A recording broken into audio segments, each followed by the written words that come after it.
야, 이런 경우를 처음 봤어요.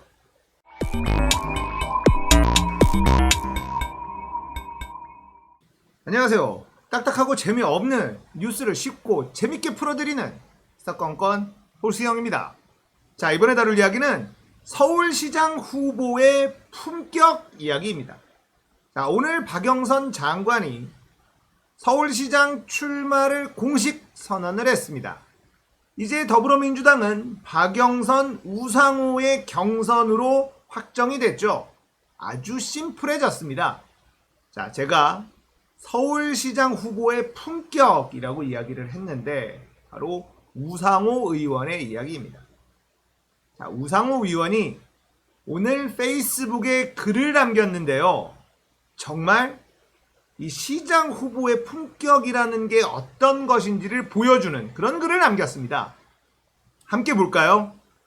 자, 우상호 후보의 페이스북에 쓴 글입니다. 오늘 박영선 후보가 출마 선언을 합니다. 축하드립니다. 오늘은 박영선 후보의 날이기 때문에 공개 일정을 잡지 않았습니다. 선의의 경쟁, 아름다운 경쟁으로 당을 살리고 승리의 발판을 함께 만들어 갑시다. 야, 이런 경우를 처음 봤어요. 사실 같은 당내 경선에서도 엄청나게 치열한 공방이 펼쳐지거든요. 이미 지금 저 부산에 이 국민의 짐 쪽 보시면 날 가관입니다. 박형준과 이현주, 특히 이현주가 이제 박형준의 약간은 이제 추잡스러운 이런 과거에 대해서 물고 늘어지고 있어요. 보기가 매우 안 좋습니다. 본인은 어차피 민주당 쪽에서 공격을 할 것이기 때문에 우리 선에서, 우리가 경선을 하는 선에서 이거 정리를 해야 된다. 이렇게 이야기할 수 있습니다만 동지라고 보기에는 어렵죠. 동지들이 그렇게 행동하지는 않습니다. 저는 우상호 의원의 이런 품격 있는 행동이 선거 전략에서 나온 것은 아니다라고 생각합니다. 이 분의 그냥 인간의 됨됨이, 그냥 인품인 것이죠. 그리고 또 저는 이 경선에서 아름다운 경쟁을 해야 된다라는 것이 저번 대선의 더불어민주당 경선에서 나온 것이 아닐까라는 생각도 들어요. 그 당시에 문재인 후보, 이재명 후보. 자, 이재명 후보가 문재인 후보를 엄청나게 공격을 했어요. 그것도 저쪽 세력들이 물고 뜯고 했었던 아주 선을 넘어가는 근거도 빈약한 그런 공격, 아들에 대한 공격, 이런 것까지도 했었거든요. 그러고 난 이후에 이재명이라는 인물의 비호감도가 엄청나게 높아졌습니다. 그리고 그 후에 이재명은 또 정치적인 대위기를 맞죠. 여배우 김부선과의 스캔들이라든지 여러 가지 의혹들.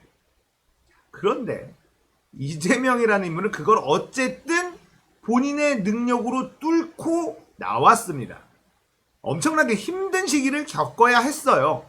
아직도 문재인 대통령 지지자들 중에 이재명이라는 사람에 대해 의심의 눈초리를 거두지 못하고 있는 사람들이 남아있는 것도 사실입니다. 자, 그렇게 내부 경선에서 선을 넘는 공격이 어떤 결과를 낳는지에 대한 학습, 이것도 어느 정도 작용하지 않았을까라는 생각도 해봐요. 자, 우상호 후보의 이런 멋진 말이 더불어민주당의 당내 경선에 대해서 더 많은 국민들이 관심이 쏠리게 되는 이런 원인 중에 하나가 되지 않을까라는 생각도 해봅니다. 자, 우상호 의원은 정책으로 승부를 보려고 하고 있습니다. 일단 첫 번째 내놓은 것이 있는데 뉴스가 잘 안 돼요. 우상호 의원이 내가 서울시장이 된다면 하고 내놓은 정책 중에 하나가 지상철도의 지하화입니다. 자, 아직도 서울시에는 국철 1호선 지하화되어 있지 않고 지상으로 다니는 철도가 있죠. 이걸 지하화한다는 거예요. 자, 이 이야기는 사실 어제 오늘 이야기는 아닙니다. 이 이야기는 많이 나왔었던 이야기인데 그동안에 결국은 시작을 하지 못했던 것이죠. 그래서 우상호 후보는 내가 시장이 된다면 서울시의 오랜 수건이었던 지상철도의 지하화를 만들어내겠다. 여러분, 사실 서울의 땅값이 어마어마하게 비싸잖아요. 서울의 땅은 가치가 다른 곳하고는 비교가 안 되게 높습니다. 그러니까 지상으로 다니고 있는 이 철도를 지하화시키고 그 위에 땅을 활용한다면 엄청난 부가가치를 만들어낼 수 있을 거예요. 이건 시간이 많이 걸리고 비용이 든다 하더라도 무조건 첫 삽을 뜨는 것이 남는 장사다. 이거는 다수의 서울 시민들, 다수의 대한민국 국민들도 아마 그렇게 생각하실 거라고 생각을 해요. 우상호 의원은 정책으로 먼저 승부를 건다. 본인의 카드를 내놓은 것이 있습니다. 언론들이 아무도 다뤄주지 않아 섭섭할 것 같습니다. 자, 박영선 후보. 박영선이라는 인물도 이번 경선이 본인의 정치 인생에 비호감도를 떨어뜨릴 절호의 찬스입니다. 박영선이라는 인물도 의심의 눈초리를 보내고 있는 사람들이 굉장히 많아요.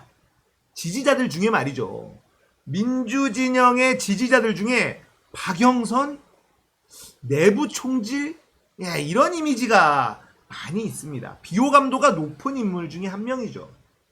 제가 신도림동에 살아요. 바로 이 구로박 언니의 텃밭이었습니다.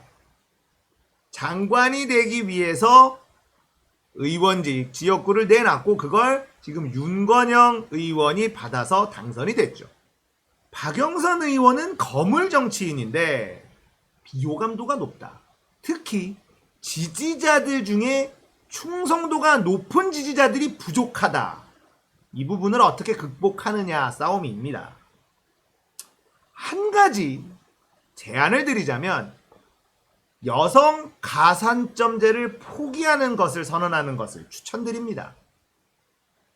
서울시장이라는 큰 선거에서 여성이라고 더 가산점을 받는다? 이거는 잘 납득이 되질 않아요. 왜냐하면 서울시장은 서울 시민들이 뽑는 거거든요. 자, 서울 시민들이 투표를 할 때 여성이어서 10% 표가 더 플러스 되는 게 없어요. 시민들은 여성이냐 남성이냐가 중요한 것이 아니죠.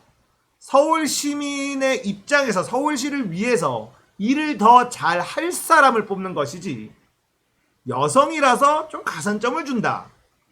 이거는 상식적으로 좀 납득이 안 되지 않을까요? 박영선 후보는 여성 가산점제 유지를 요구했다라고 들리고 있어요. 대승적으로 더 큰 정치인이 되기 위해서는 여성 가산점제를 포기하고 우상호 후보와 정말 아름다운 경쟁, 정책 경쟁을 해보겠다. 이렇게 좀 더 배포가 넓은 모습을 보여주는 것. 그런 것들이 박영선 후보의 비호감도를 떨어뜨릴 수 있는 방법 중에 하나라고 생각을 해요. 넓은 정치, 더 큰 정치. 이미 박영선 후보는 거물 정치인이에요. 그런 본인의 체급에 맞는 행동, 생각 이런 거를 하면서 우상호 후보와 아름다운 경쟁을 한다면 서울시장 충분히 이길 수 있다라고 생각을 합니다. 개인적으로 박영선과 우상호 둘 중에 누구를 선택할 것이냐라고 물어본다면 저는 우상호에 한 표를 던집니다. 저 역시 박영선이라는 인물에 대해서 아직까지 완벽히 의심의 눈초리를 거두지 못하고 있는 사람 중에 한 명이거든요. 지금까지라면 우상호의 손을 들어주고 싶지만 문제는 이번 서울시장 선거는 누가 더 좋은 사람이냐의 문제가 아니라 누가 저쪽 국민의힘 후보를 이길 수 있느냐 없느냐 이 선택이 될 확률이 매우 높아요.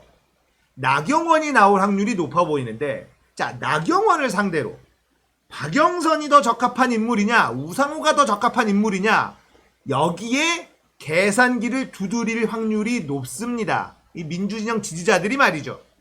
지금은 우상호 의원 쪽에 좀 더 개인적인 호감이 쏠리는 건 맞습니다만 경선 과정을 지켜보고 확실히 이 사람이 이길 확률이 더 높겠다라는 인물에게 지지를 던질 것입니다. 박영선 후보도 우상호 후보도 정말 품격 있는 경쟁, 정책의 승부, 아름다운 경쟁을 통해서 당내 경선이 이렇게 멋지게 이렇게 치러질 수 있구나. 패자는 승자를 축하해주고 승자는 패자를 독려하는, 결과에 아름답게 승복하는 그런 경선이 만들어져서 우리나라 선거, 당내 경선 문화에 한 획을 긋는 그런 일이 됐으면 좋겠다라는 희망을 가져봅니다. 자, 오늘은 서울시장 후보 우상호 후보의 품격에 대한 이야기 해봤습니다. 공감되셨다면 구독, 좋아요, 알림 설정 부탁드릴게요. 감사합니다. 끝!